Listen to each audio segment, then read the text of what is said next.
Herkese merhaba, ben Merve Özkaynak. Kanalıma hoş geldiniz. Yılbaşı makyajı videomla karşınızdayım.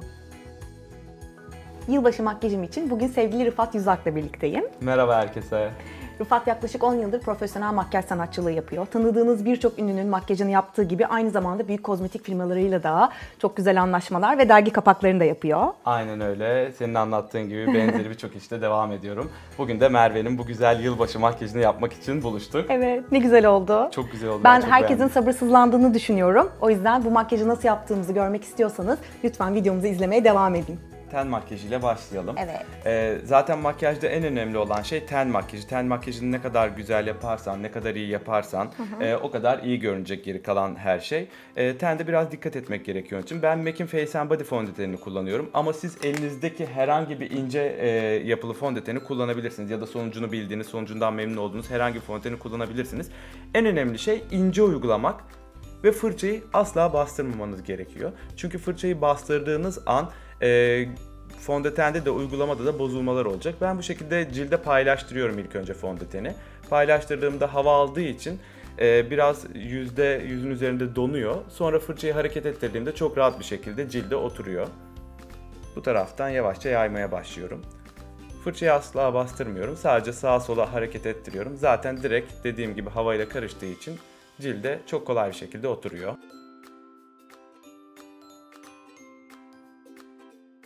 Ten makyajını bitirdikten sonra sırada kapatma işlemi var, kapatıcı kullanma işlemi var. Zaten dediğim gibi teni çok ince yapıyorum ve ardından kapatıcıyla kapatmam gereken yerleri kapatıyorum sadece. Fondötenle asla kapatmaya çalışmıyorum kusurları, onu kapatıcıya bırakıyorum. Ben şu an MAC'in böyle bir Pro paletini kullanacağım ama bunlar Studio Finish, siz böyle işte onun tek satılanlarını kullanabilirsiniz.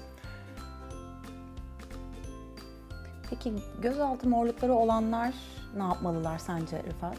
Evet, orada çok bana gelen bir soru bu çünkü. Aynen, bana da çok gelen bir soru ve çok büyük yanlışlar yapılıyor orada.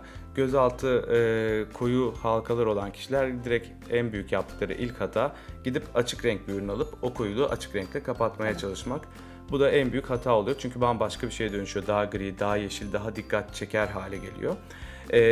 Göz altına ten renginden 1 ya da 1,5 ton koyu bir şey uygularlarsa çok daha rahat kapatırlar.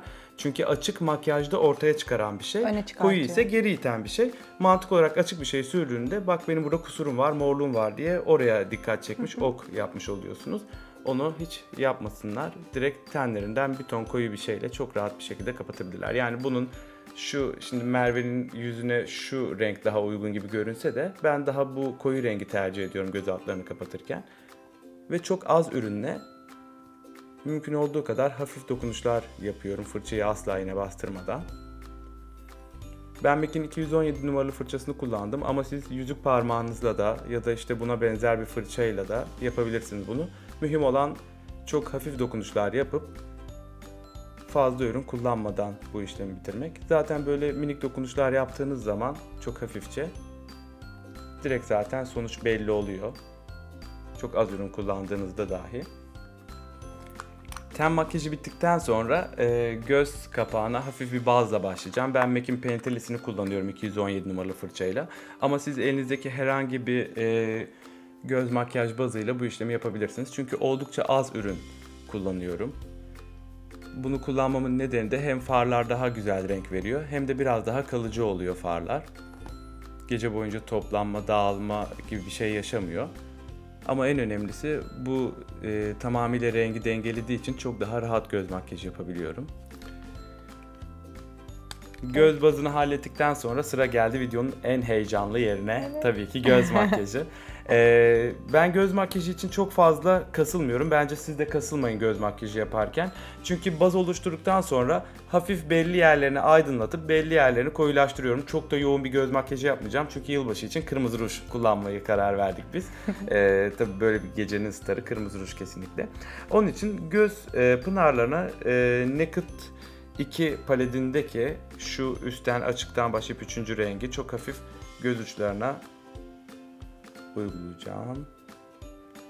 Bunu da yine 224 numaralı fırçayla çok minik tampon hareketlerle dokunduruyorum.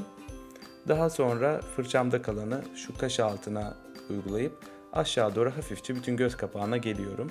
Dediğim gibi amacım çok patlayan ya da çok böyle kendini belli eden bir görüntü almak olmadığı için farda da yine mümkün olduğu kadar cimri davranıyorum. Göz kapağında belli yerlere ışık verip aydınlattıktan sonra yine belli yerleri, yani şu gözün yüksek kısımları, çukur kısımları gibi yerleri ve göz altı line'ını hafifçe gölgeleyeceğim. Ben bunun için MAC'ten oluşturduğum Pro paleti kullanacağım. Ama sizin bu kadar profesyonel bir palet oluşturmanıza gerek yok. Elinizdeki açık renkli bir bronz pudrayla ya da elinizdeki çok açık renk şuna benzer mat kahve farlarla, paletlerinizde mutlaka hepinizin vardır, onlarla deneyebilirsiniz. Önemli olan çok az ürün almak ve aldığınız çok az ürünü hafif hareketlerle uygulamak. Birdenbire fazla alıp rengi birdenbire patlatmayın. Az alın, hafifçe rengi görün, sonra üzerine bir daha tekrar edin. Tekrar ederek uygulayın ki hani nerede bırakmanız gerektiğini görerek karar verin. Ben şu anda çok hafif aldığım ürünü Merve'nin göz şekline göre tamamıyla göz çukuruna, şu kısma ve şu kenar kısmına hafifçe uyguluyorum. Gördüğünüz gibi hemen direkt kendini belli ediyor. Şu çukur kısmı ve şu kenar kısmına hafifçe geçiyorum. Şimdi ikinci tekrarımı yapacağım. Tekrar aldım aynı yere. Yine ufak dokunuşlar yapıyorum. Üstteki gölgelendirmemi bitirdikten sonra küçük uçlu bir fırçayla, ben 228 numaralı fırçayı kullanıyorum. Çok hafif hareketlerle alıyorum ve kirpik dibine hiç bastırmadan sağa sola hareketlerle hafifçe fırçayı gezdirerek bu pudrayı yine uyguluyorum.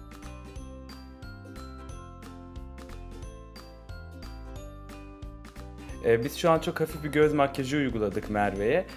Ama bu bir göz makyajı bazı olarak düşünüp siz eğer daha koyu bir makyaj yapacaksanız aynı aşamaları tekrar edip bu makyajın üzerine biraz daha koyu farlar ekleyebilirsiniz. Ama direkt koyu farlarla başlarsanız sonucunuz güzel olmayacaktır.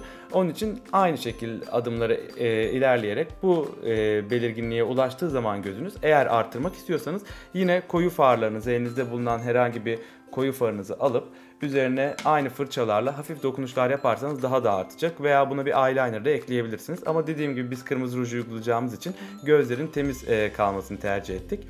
Şimdi yüzde kontürleme yapacağız. Diğer bir çok önemli konu. Evet. Aslında bu kontürlemeyi yapmak çok kolay. Tek dikkat etmeniz gereken cildinize uygun olan renk pudrayı bulmanız. Bu da ten renginizden 2 ton, 3 ton koyu, mat, çok fazla renk vermeyen, hafif renk veren bir pudra. Ben yine MAC'in paletindeki Sculpt rengini kullanacağım. Ama siz elinizdeki herhangi bir transparan pudranın koyu rengiyle ya da işte biraz daha soluk olan bir bronz pudranızla, mat bir bronz pudranızla bunu yapabilirsiniz. 168 numaralı fırçanın ucuna tampon hareketlerle çok az alıyorum. Yanağınızı içeri çektiğinizde oluşan çukurdur aslında gölge vereceğiniz yer. Merve'nin yüz hatları çok belirgin ve direkt belli. Ama siz de aynı hareketi yaptığınızda aynada kendinizi direkt görürsünüz, o çukur kısmı. Sadece oraya minik dokunuşlar yapıyorum böyle.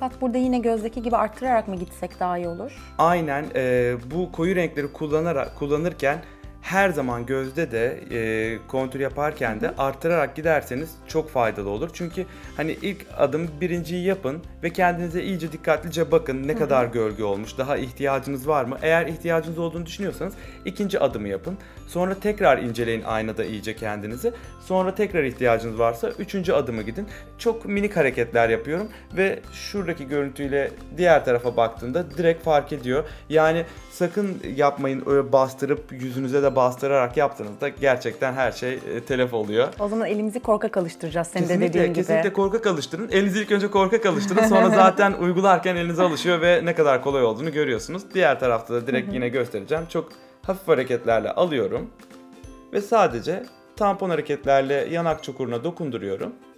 Şimdi sıra highlight'ta. Yüzün belli yerlerine ışık verelim. Daha da güzel gözük. Çok fazla buradan, şu göz hizasından çok aşağı buraya doğru gelmemeniz gerekiyor. Hemen hayal edin kafanızda, nereleriniz parladığında çirkin gözükürsünüz. Şuralar parladığında ışık alır ve daha şiş görünür ve kirli gözükür. Şuralar parladığında ışık alır, şuralar parladığında ışık alır. Daha çıkık ve daha kirli gözükür yüzünüz. Dolayısıyla buradan aşağı inmemeniz gerekiyor şu kısımlarda. Ki zaten herkesin şikayet ettiği yer neresidir? Gözaltının problemli olması. Gözaltına highlight sürüp orayı ortaya çıkartmak istemeyeceğiniz bir şeydir, istemediğimiz bir şeydir. Şu kısma C şeklinde hafif sürüp isterseniz çok hafif elmacık kemiğinin tam şu üstüne gelebilirsiniz fırçada kalınlığınızda. Maksimum ama değil mi? Aynen. Burada dikkatli olmanız gerekiyor. Daha sonra yapacağınız yer sadece eğer burnunuzda bir kusur yoksa, bir kemer, bir çıkıntı yoksa şu kısmına hafifçe biraz highlight yine fırçanızda kalan uygulayabilirsiniz. Sırada maskara uygulaması var. MAC'in yeni maskarasını uyguluyorum ben. Hafif hareketlerle dokundurup kirpikleri tamamlayacağım. Kirpiklerin de gayet güzel oldu mu? Çok güzel oldu. Bir şey soracağım Rıfat. Tabii. Sen maskarayı alt kirpiklere uygulama hakkında ne düşünüyorsun? Bununla da ilgili bana çok soru geliyor. Uygulamak lazım mı yoksa uygulamamak mı lazım? Bana da çok soru geliyor. Bu aslında birazcık tarz meselesi. Bu benim hiç yapmadığım bir şey. Yani benim makyajlarımı incelersen benim genelde makyajlarım çok natürel, çok sade ve çok sakin makyajlar. Dolayısıyla ben alt kirpiklere hiçbir zaman maskara uygulamıyorum. Makyajın bu kısmına kadar geldik. Şimdi bu makyajı kırmızı rujla kombinleyeceğiz. Zaten birçok artık kırmızı halıda bile birçok Hollywood starı böyle gördüğünüz gibi fresh, ne olduğu belli olmayan, sanki yüzde hiç makyaj yokmuş gibi görünen makyajlar kullanıyorlar. Bence siz de yavaş yavaş bu uygulamayı yapmaya başlayabilirsiniz en azından arada. Çok abartıdansa belli bir yerde güçlü bir renk gösterip kırmızı gibi geri kalan her yeri kusursuz ve ışıltılı gösterebilirsiniz. Biz Estée Lauder'ın kırmızı rujunu kullanacağız bugün. MAC'in de Cherry kırmızı kalemini kullanacağız. Kırmızı kalemle ilk önce dudağı şekillendirerek başlıyorum. Dış kısmından başlıyorum. Hiç bastırmadan yukarı doğru hafifçe geliyorum böyle. Siz de kendinize yaparken çok minik hareketlerle yavaş yavaş yukarı doğru gelin. Sonra diğer tarafı yapın. Ve en son içini doldurun. Çünkü birden başlayıp buraya geldiğinizde tutturamayacaksınız şeklini. Onun için küçük hareketlerle burayı yapıp en son ortasını doldurun.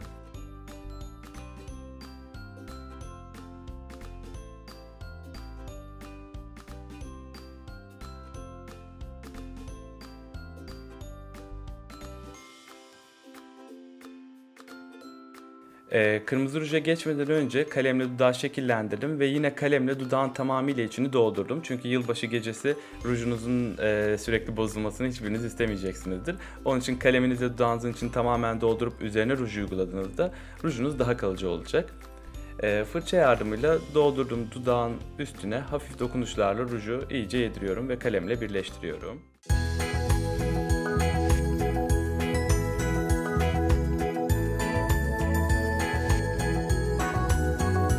Yorumlarınızı videonun altına mutlaka bekliyoruz.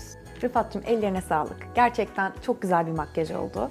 Ben günlük hayatımda çok fazla kırmızı ruj kullanmıyorum ama özel günlerde tabii ki ben de tercih ediyorum. Tam benim tarzımda bir makyaj oldu. O yüzden gerçekten çok teşekkür ederim. Ellerine kollarına sağlık. Bu görüntü gerçekten benim de tarzım. Çok teşekkür ederim beğendiğin için.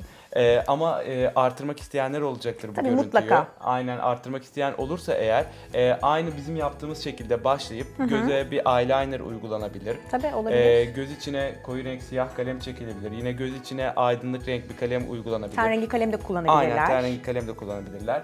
Ya da işte yine aynı bu göz makyajının üstüne biraz daha sedefli kahve farlar ya da mat kahve farlarla aynı yerlere sadece fırçayla minik darbeler, minik dokunuşlar yapıp direkt arttırarak gidebilirler. Kirpik de belki takabilirler bu arada. Kirpik takabilirler. Eğer senin kirpiklerine ihtiyacı yok artık kirpiğe ama hani kirpik de takabilirler üstlerine. Ama benim ve senin tarzın ve genel olarak kabul edilen biraz daha böyle bir görüntü yeterli oluyorsa bunda kalmanızı tavsiye ederim.